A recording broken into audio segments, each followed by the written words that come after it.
Well, good morning and welcome to KASS Live. We're kicking off the day with one of the most respected and trusted voices in Kentucky public life.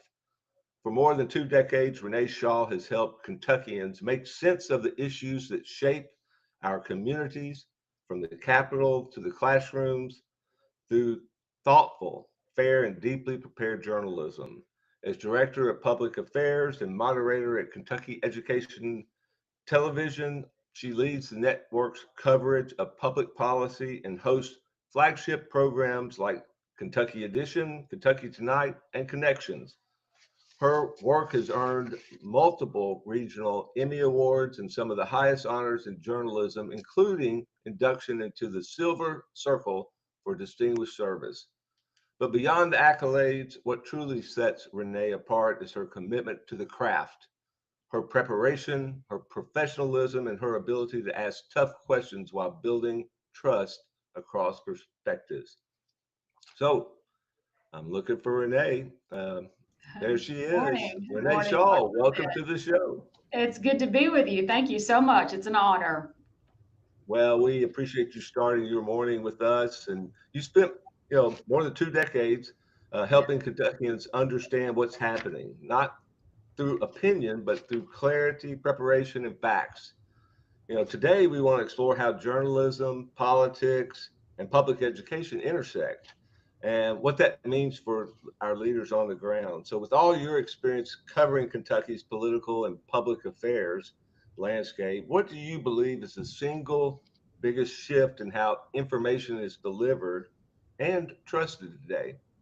Well, thank you. And a perfect question to start, Dr. Flynn. And good morning to all the superintendents across the state. It's good to be with you this morning.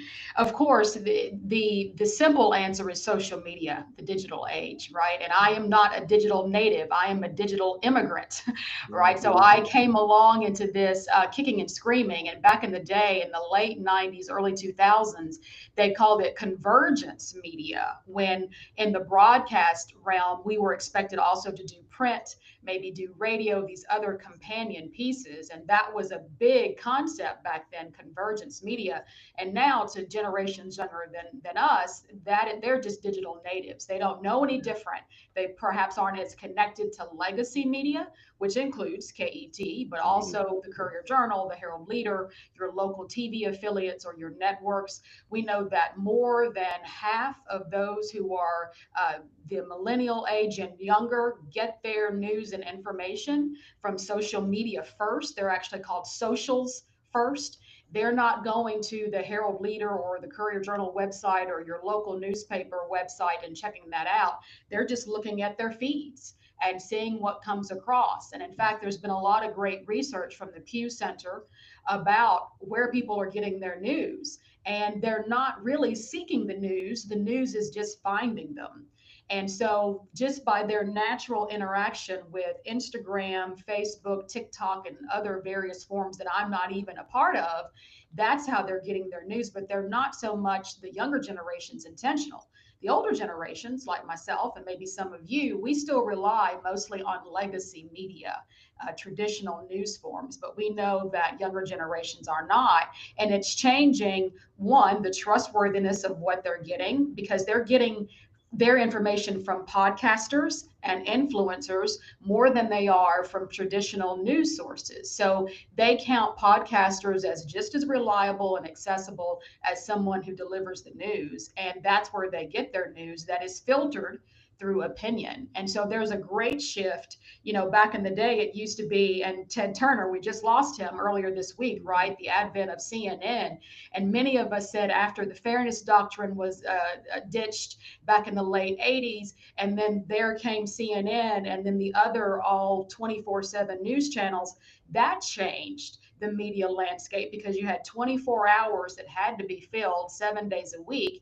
And that had to be through commentary, because you can't do everything in the field. It's not economical to do that. So that's where you got a lot of that commentary that seeped in. Social media takes that to a much higher level.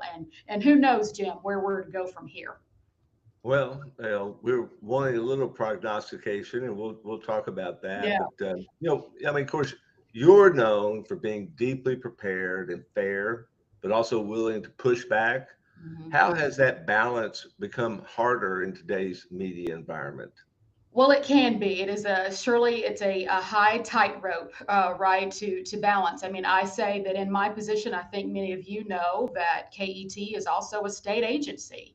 So there is a financial imperative that we keep in mind. But I have been able to, in many ways, separate what we need to do journalistically versus how we deal with our external relations. And we have staff that do that, but certainly we know that, when someone is on air 7 days a week almost and engaging with lawmakers in a television format, there can be some interesting balance there. And so one of the things that I've just tried to maintain is just a, a relationship outside of Frankfurt. So one of the things, and perhaps a, a point of information that many of you are already doing, is being on lawmakers' turf. You're fortunate enough, supers, to have lawmakers right there in your backyard where you can engage with them all the time.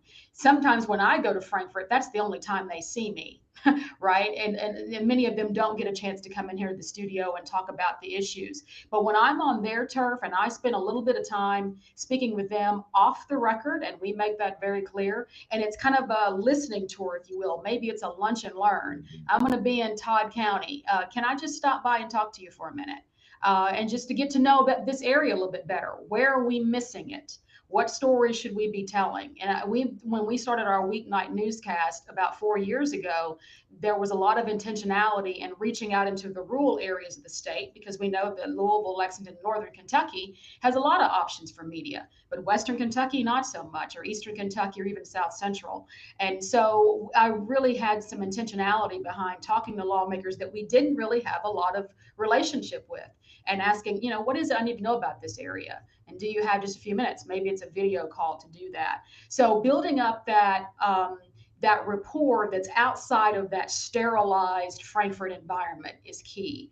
And then being on the scene, being where they are. In your areas, you're able to go to local chamber of commerce events and able to meet people even at the farmers market, and talk with policymakers just in an informal setting. And maybe you have a lunch and learn session where you call in the lawmakers in the area and say, listen, first of all, I want to thank you. This is something I always say to lawmakers. Thank you for your support. Thank you. We know that you have tough decisions to make, and you are part of a collective body. But I want to understand where you are, what your concerns are, and how, as a community leader, can I help in that regard. You're not trying to push forward their agenda. You just want to meet them where they are. And we have done that on my end. And so I think just taking that time to talk with them, send them a thank you note when they've been on a program, or you've interacted them with some way, or they've helped you in some way,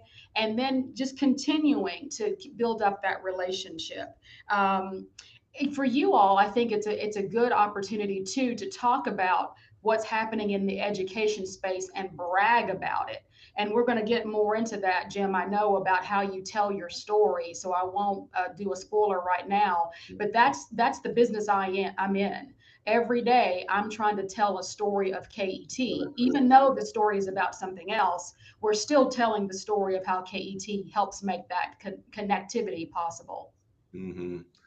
Well, and kind of still playing into this media dynamic that we're in, and we hear a lot today, from politicians and others about things like fake news and bias and clickbait driven coverage. And at the same time, trust in institutions is declining. So where do you think journalism has gotten it right? Yeah. Where, if anywhere, has it contributed to the trust challenges we're seeing? I'm going to pick up with the latter first, because I often, when I make presentations and I talk about the media landscape, this is where I really hang my hat, is that we haven't always gotten it right. And sometimes we deliberately put a fork in ourselves, right? One of the things is, and we try to reverse how we approach an issue where it's not just about harping on the problem, but it's also about giving an equal platform for what we call, and what has been penned, solutions-based journalism. And this is a concept that was developed back in the late 80s and 90s. If you listen to NPR, folks like Kai Risdahl, who kind of explain what's happening and also give some perspective, we have not done a very good job, one, of making people feel like they are not powerless. So we tell them all the grim news, but we don't talk about how communities are addressing those issues, whether it's immigration or education or poverty or name economic development. It can't not, the story just can't be where we're missing it. There's always somebody who's doing something to address it. So lifting up those voices in a solutions driven way, I think can help. And we don't do that very well.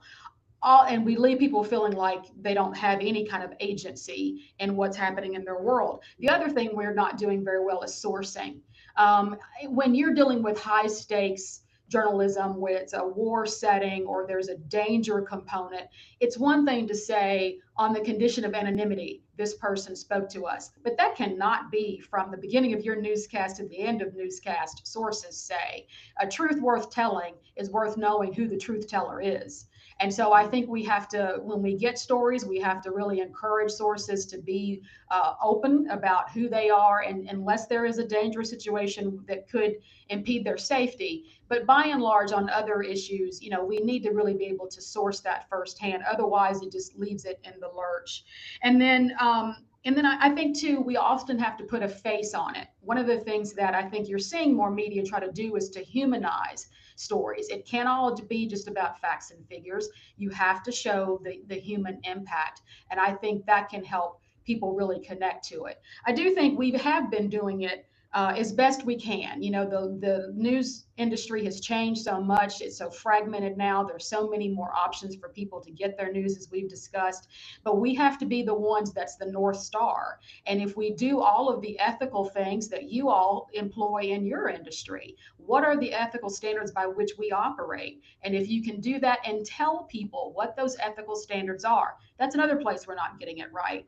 We need to help inform audiences about what are our practices, what are our principles, and engage them in that so they understand that we're just not some, talking head, that we really are trying to put corporate interests aside and other stakeholders' interests aside and serve the public in the public interest. Mm-hmm. Yeah, no doubt. So, well, let's stay in that space on how information shaped and understood a little bit, because the leaders joining us this morning, this isn't theoretical. It's the environment that they're navigating every day. And you've covered Kentucky politics longer than most of our Kentucky elected officials have served. So what's changed in how political leaders communicate, and how has the media responded to those kinds of changes? Well, I'll go back to the beginning of our conversation, Jim, and that was social media. So policymakers now are really deploying their messages with no filter. Even in the Capitol, you may have noticed when you see messages in a very nice studio setting, right? They've kind of built their own little studio, and they go stand in front of their blue screens and they deliver a message about their measures. We saw that a lot. And that began back during, with some earnest, back during Matt Bevin's administration. He's the one who really used and had a staff that was really adept to social media and was using that more and more. He was the one who really kind of elevated social media use. And then over time, just as social media has gained in popularity, others have followed suit. So you'll see lawmakers use that a lot. The other thing they will do is we're getting a lot more notice of things before the legislation comes out. So there will be an advance press release about Senator so-and-so is going to file a bill that will do these three things in the education space. And they're trying to get ahead of it, right? Because they know that the media is going to flock to that because it gives them an instant story they can turn, which means they can do it for that day. They already have the source ready to talk, and then they can build on that story later on throughout the week or months to come. And so I see a lot of more coordination with the communications folks in Frankfurt, really getting ahead of things and putting out press releases and even saying, here's who you can talk to about this issue on Senate Bill 3 or whatever it is, and making them accessible. So there's just a lot more orchestration in their message, and they really have tightened that up. And I think that's been a big evolution of how lawmakers are communicating more with the press. And it does help the press, but we still can't stop. A press release is not news. A press release is a tool of public relations, and journalism is not public relations. So even though you get that press release, our job is to follow up and to get the opposition to what is being put out. But they are getting very wise about how they can help shape that narrative from the beginning and kind of lead that story forward. Yeah, this past session in particular, they used social media platforms and little short video clips of lawmakers explaining bills and where they were in the process, and then I also think it somewhat contributed that leadership took a very measured, intentional pace to this session, and so it really felt like they had mapped this out and they had a plan and they rolled things out, and in some ways I really kind of liked the way that flow occurred from a policymaking standpoint. But anyway, um, thanks for those insights. And shifting kind of over to superintendents, they're dealing with trust in their communities every day, often in the middle of the same dynamics we've been talking about. And so when you look at journalism today, what lessons, positive or cautionary, can leaders, our superintendent leaders and other education leaders, take about building and maintaining public trust? Yeah. Well, the first thing is transparency, and to be as transparent as possible and to get out front. I think we all can recall instances where if there would have just been some front loaded transparency to admit where we are. And the other thing is admit when you don't know what you don't know. Believe it or not, in our society, I do think there is a lot of grace given for just saying, I'm not sure where we are. And I'm not sure where, if there's a situation that, could be fraught, that you're working on it, that we're working to make sure we understand the full dimensions of the problem that we have. If you don't know, say you don't know, and never make up an answer, right? Just for the sake of getting that out there, because that often comes back to bite you. And then that transparency piece is so important. You don't have to lay everything out, but to get people the information that you're going to be asked for anyway, and somehow create that narrative in front of it, and to say, we're working on this, we're doing our best, it's going to take us this amount of time. Present a timeline for which you think action could be seen or resolution could be seen, who you are involving, and be as transparent about all of those different players and the information as possible. That's where you can kind of maintain some level of trust, because everybody is underneath a lot of scrutiny. It's not just the education community, but every institution that has built this country in many ways, from government officials to the education space to the medical space and science space. There's just a lot of scrutiny on whether or not we can trust what we're getting from you. And so, and that's always going to be there. But I think there can be a great mitigation to that if you can sense something is coming, to get out ahead of it and get those people who are involved or who could be even the loudest against you to be a part of that process of hearing them out. Yeah, well, good advice there. And public education often sits in the middle of these forces, policy, politics, and public perception.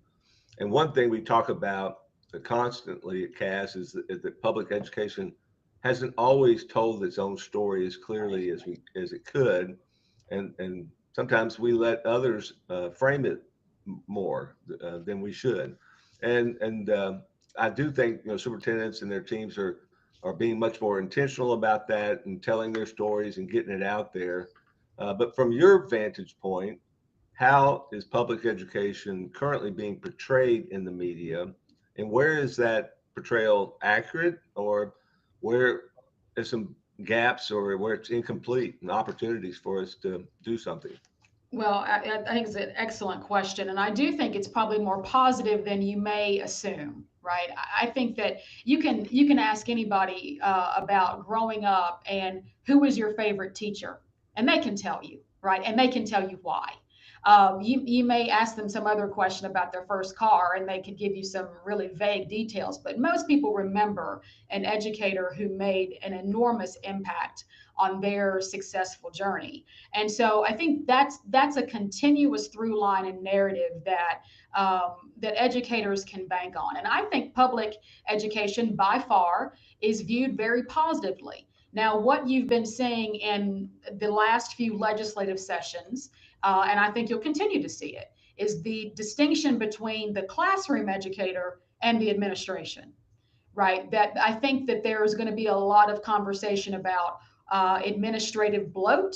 If people perceive central offices as being too heavy and staff and resources not going as directly to classroom teachers, I'm going to think you're going to hear that narrative more than we already have. And we've seen legislation that has been passed that addresses some of that. So I think by and large, there's been a lot of positivity on the public education community. Now, we know that there's been a lot of policy that most public educators don't favor. And that whole school choice effort started way back, really in 2015, right in 2016 in earnest with the charter school bills, and then we've had several. But you can, and you've all heard lots of rural educators, rural policymakers say that, in their area, there's not a private choice, right? And I think that one of the things that the public educators have been able to do is to look at some of these opportunities. For instance, the bill that was passed about the federal scholarship tax credits, right? To say, well, that $1,700 could be used to support a public school, right? Now, and that's not the whole story, but I think you're seeing public educators in the state legislature finding a way to artfully put a positive spin, and when we hope that what will be what the result is to what some of these policies are, because I do think that public education is still held in high regard, and it is the mainstream form of education in this state. Even those who are a supporter of choice will tell you that 90% plus of the kids in Kentucky are going to be educated in the public school system. Yes, you have a rising homeschooling population and other efforts and other avenues to be educated, but for the large part, public education is going to be the main delivery of education for Kentucky kids.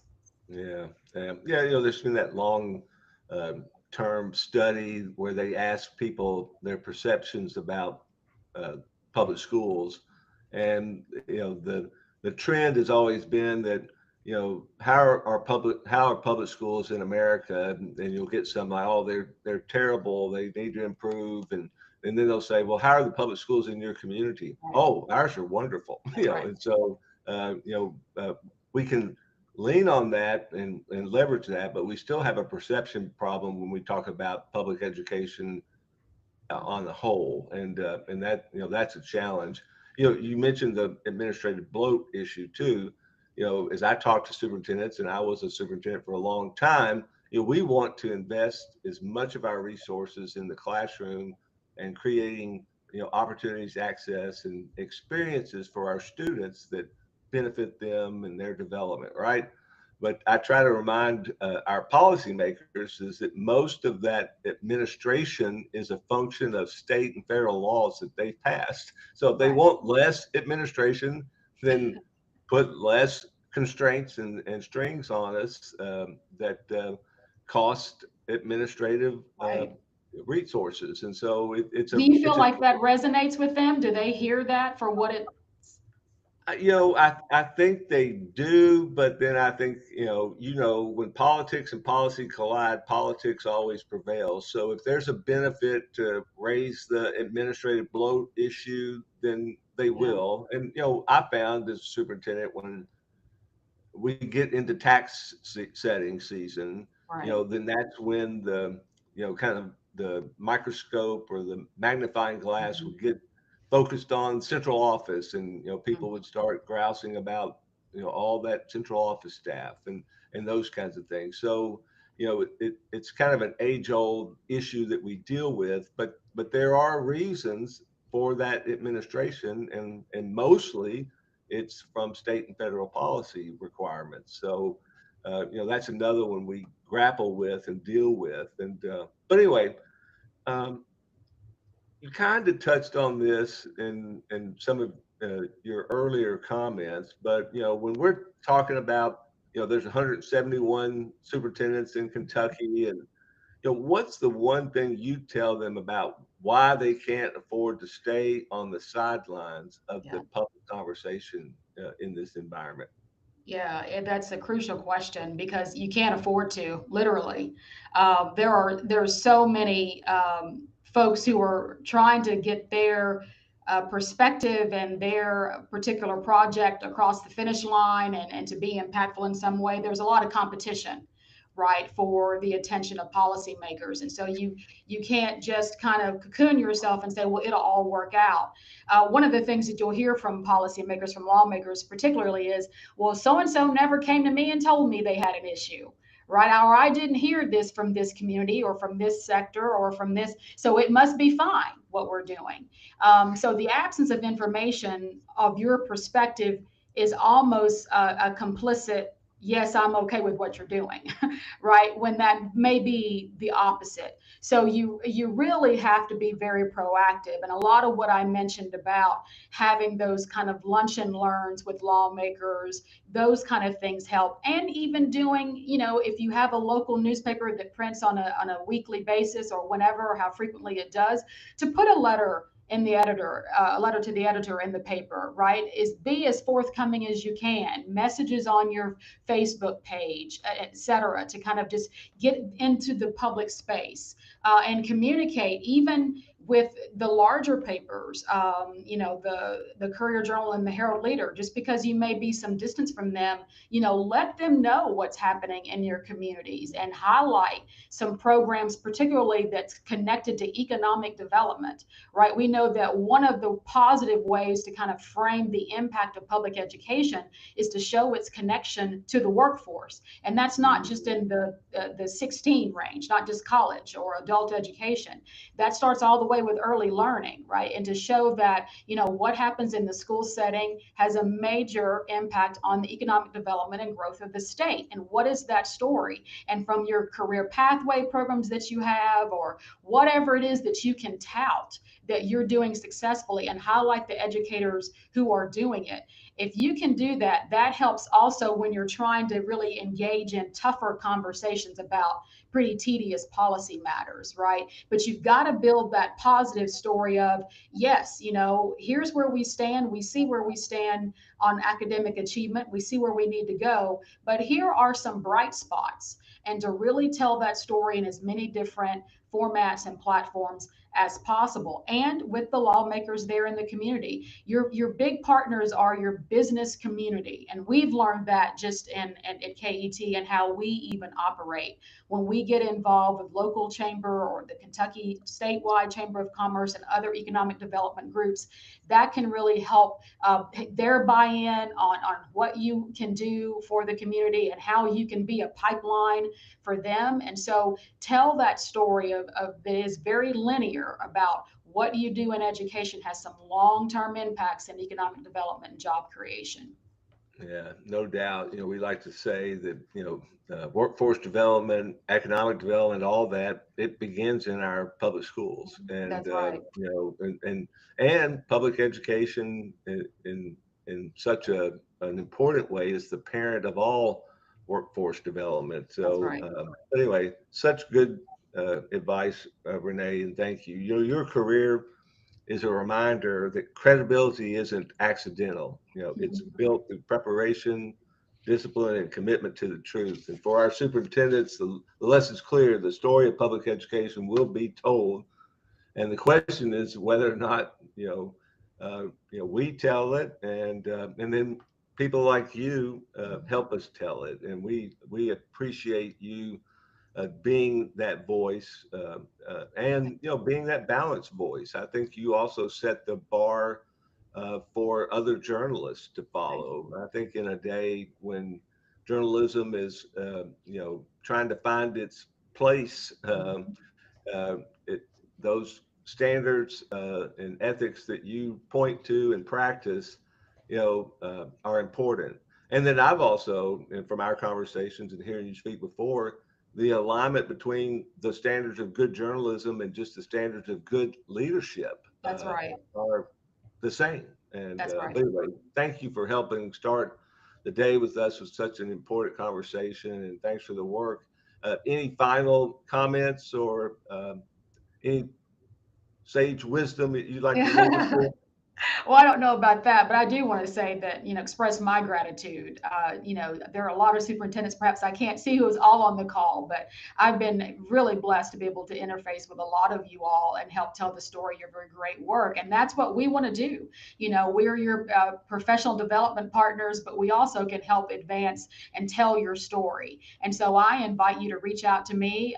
Jim knows how to reach me, and my email is just rshaw, RSHAW, at ket.org. And we really want to help tell the story of education in the state. We're proud to be a partner with the education community. So proud of it. It's our middle name. A lot of public media companies don't have educational television as part of their name. And while everybody else has moved away from that, that was our grounding. That was our founding by Lynn Press, that it was not just about entertainment, cultural arts exposure.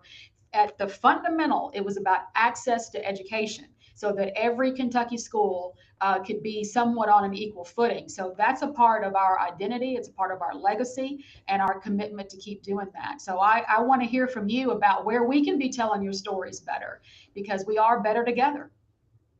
No doubt. Well, thank you again, Renee, and we appreciate you so much. So I'm going to invite Owen Saylor to join us and give us some updates. And Dr. Saylor, I'm sure, has some comments too about Renee's conversation this morning. Oh, it's just fabulous. She knows the topic. She knows what superintendents are dealing with, and she articulates that so well. I would encourage KET to evolve and continue to move forward. And I love the statement she made that the news is finding them in terms of the social media impact. I hope that KET will continue to evolve and explore that. So many options now. Years ago, KET did a fabulous series for adult learning in the GED program that was so impactful to people around the state. Think of all the options now for doing that even live, and how they can utilize all of the streaming services and so forth to really engage in that. I think they have a wonderful place. I love that she said that education's in our title. It's fabulous. And boy, we need KET. This state needs it. And for her outreach to the rural areas and to feature them is just fantastic. So boy, what a great session. I love what she had to say, and she's a gift to our state. Absolutely. And we're very fortunate to have her. Want to share some information about what's coming up. I want you to remember, Superintendent save the date for our summer summit at the Marriott City Center on the 8th and 9th. I want you to be aware, superintendents, that that's also the advent of our KLR luncheon that happens on the 9th. And those of you that have aspiring superintendents in our program, remember that you're invited to the luncheon that second day, and you'll get that information from them. But we're excited about the summit. Man, what an exciting topic around AI and its impact. And Jim's done a brilliant job of organizing what should be an amazing series of sessions around the impact of AI in education. If you haven't signed up for Synergy yet, you better hurry. It's starting to fill up fast. And remember, it's going to be held at the first day on June 16th. It's going to be held at Great American Ballpark in Cincinnati in what's called the Mom Conference Center. Beautiful location. It is now at no cost. You want to get on there and sign up, get on our website and sign up immediately if you want to have a slot there. The training will go on that afternoon. Then in the evening, we'll stay there in the Triple Crown Suite and watch the Reds versus the Mets. And then the next morning, we'll meet in Alexandria at Northern Kentucky Educational Co-op for day 2 of Multiplier. So make sure you sign up for that soon. We're really excited about cohort 4 for the Kentucky Leadership Rising program. It's on the horizon in terms of registration. Watch for information. Want to make sure that you know that that's coming. And if you've got aspiring superintendents in your district, make sure to sign up and to let them know and get them signed up. Really fabulous last 3 years, starting our fourth cohort, and really excited about all that. So thanks, Jim. Thanks, Renee. Appreciate your messages today. And everybody have a great May. Yeah. Well, thanks for joining us, everyone. Happy Friday and have an even better weekend. Thank you.